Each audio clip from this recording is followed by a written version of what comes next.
Thank you very much, Minister Stanton is taking this. Thank you very much, Minister, for being here. Thank you, Cathaoirleach, for introducing this item for me here.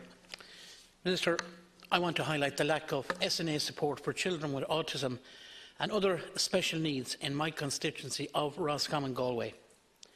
I, like so many of my colleagues, are dealing with cases every week where parents of special needs children are struggling and fighting for services for their children in a bid to meet educational and psychological needs.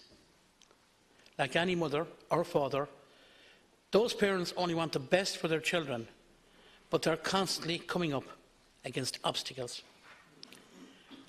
I want to tell you the story of one 10-year-old boy in my constituency. This 10-year-old boy is non-verbal and presents with autism and associated intellectual disability. He previously had access to resource teaching hours and SNA support on a full-time basis for the past number of years in a primary school setting. However, from September 2018, the SNA support has been removed, which is having, I can tell you, a detrimental effect on his schooling and development. This child needs constant supervision. He has issues with self-care and safety, and he is at risk of running out of the classroom or schoolyard if not properly supervised. This little boy is also non-verbal and was making very good progress under his SNA. The family has provided all the assessment reports and psychology report which outlines his case in detail. I have submitted a parliamentary question in relation to this matter, and I would be grateful if you could assist this young boy and reinstate his SNA as soon as possible, as it is vital for his future educational and psychological needs. I have another boy in a national school, a neighbour, in the same situation, who needs full care of an SNA, and that has been taken away.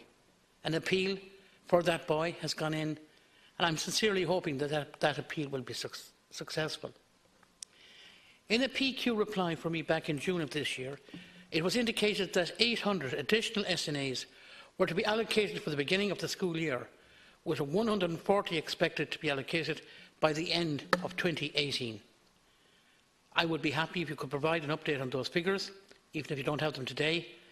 Have the additional 800 been allocated, and if so, how many have been allocated to the Roscommon and Galway area? And I hope, Minister, and I'm not going to delay my introduction to this any longer, that we can look after these very vulnerable children. I happen to have a nephew and a niece within my family circle who suffer from autism as well. Looked after quite well by the authorities, I have to say. But when I watch their parents, it's such a challenge. It's such a struggle. I have fantastic time for parents of those kids who put in such an effort. And again, it falls to us to make every representation on their behalf so that they have the supports. Thank you, Minister. Deputy and Tara. Thanks very much, Cathaoirleach. I want to thank Deputy Murphy for raising this important issue this evening and to recognise his sincerity in doing so.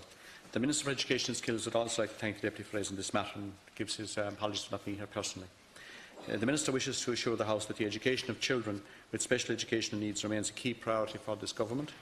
The Government now invests €524 million in special needs assistance scheme annually as part of a total €1.75 billion investment in special education needs overall. There will be a total of 15,000 SNAs working in our schools, providing support for approximately 36,000 pupils by the end of this year. This is a 42% increase on 2011, when the number of SNAs stood at 10,575. The Minister welcomes the fact that we have been able to continue to meet the needs of children with special educational needs attending our schools and to increase provision to address emerging needs in this area. The SNA scheme in particular has been a major factor in both ensuring the successful integration of children with special educational needs into mainstream education and the provision of support to pupils enrolled in special schools and special classes. The Minister wants to take this opportunity to assure the House that schools which have enrolled children who qualify for support from an SNA will continue to be allocated SNA support in a manner appropriate to their needs. The House will be aware that the National Council of Special Education, which is an independent agency, is responsible, through its network of local special educational needs organisers, for allocating a quantum of special needs assistance support for each school annually, taking into account the assessed care needs of children qualifying for SNA support enrolled in the school.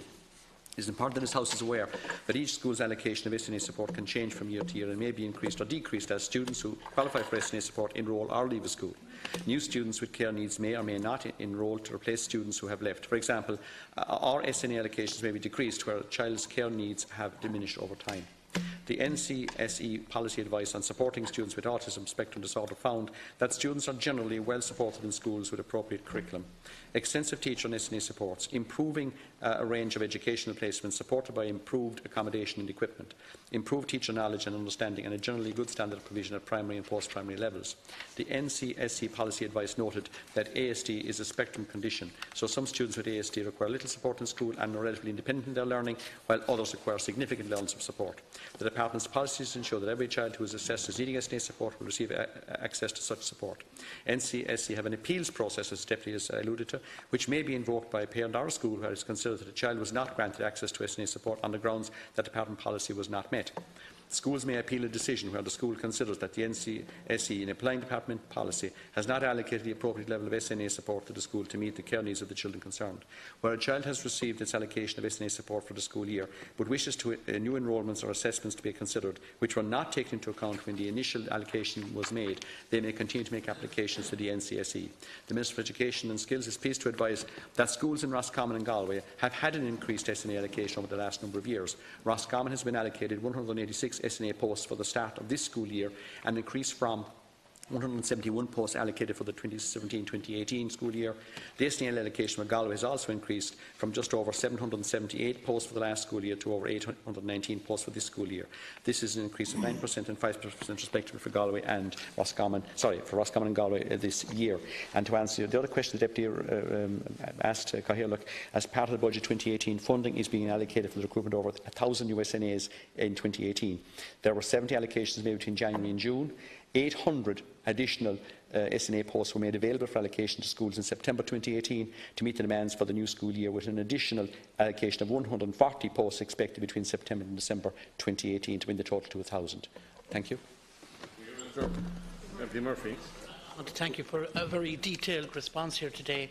And in fairness, I do want to acknowledge extra NSAs have been appointed. And I suppose we'd all agree on one thing. In general, they do a fantastic job. They build up a great relationship with those children and their parents, and they give them a lot of care, love and attention, and in most circumstances it works out well. What concerns me a bit, Minister, at this stage is that since I became a TD, at this stage now I have more concerns than I've had at any stage from parents, and I think I'm dealing with 5 cases at the moment. I think 2 may be gone to appeal and others are going to be a little bit more difficult. Where the child who has the full SNA in a primary school and has progressed extremely well under that SNA, then goes into a secondary school and the goalposts change. And in one case, that means the child comes out crying out of school. The child is unsettled. The child isn't sleeping at night. And you know, I suppose not everybody fits into the same category, and situations can be different. But definitely in 2 of those cases I'm speaking about, where children came out of the primary school and had the one-to-one attention and gone into the secondary school where they haven't had the one-to-one attention, they have gone back, and they were getting on so well. They had progressed so well. And I hope that maybe in the appeals where this is pointed out, that we may be able to rectify those situations. Because, as I said earlier, the struggle for parents of any sick children or any people with a disability or whatever, and autism is very, very trying. We all know that. And we need to give every support we do. But I want to acknowledge, before I finish, the role of principals in the schools, the role of teachers in the schools, and, as I said before, the role of SNAs. Thank you, Minister. I hear what the Deputy is saying, and I'll certainly pass on his concerns to the Minister on this. But special needs assistance are provided to assist recognised schools to cater for pupils with disabilities who have educational and significant care needs in an educational context, and where the nature of these care needs have been outlined in medical and professional reports as being so significant that the pupil will require additional adult assistance in order to be able to attend school and to participate in education. In considering applications for SNA supports for individual pupils, the special needs educational needs organisers take account of the pupils' needs and consider the resources available to the school to identify whether additionality is needed or whether the school might reasonably be expected to meet the needs of the pupils from its current level of resources. The Minister wishes to emphasise that SNAs are not allocated to individual children but to schools as a school-based resource. This Government is committed to ensuring that children with special educational needs are supported and given every opportunity to fulfil their full potential. The Department's policy is to ensure that every child who is assessed as needing SNA support will receive access to such support. Special needs assistants play a key role in supporting children who have additional care needs to attend school and to participate in education. More children with special education needs are participating than ever before, and we are investing more than ever before to support this. And again, as I said earlier on, the NCSE appeals process may be invoked by a parent or a school where it is considered that the child was not granted access to SNA support on the grounds that departmental policy was not met in accordance with Circular 0030/2014. And schools can also appeal a decision where the school considers that the NCSE, in applying departmental policy, has not allocated the appropriate level of SNA support to the school to meet the special education or other care needs of the children concerned. I hope that's of assistance to the Deputy. Now, I thank him again, Gaelic, for raising the matter. Thank you.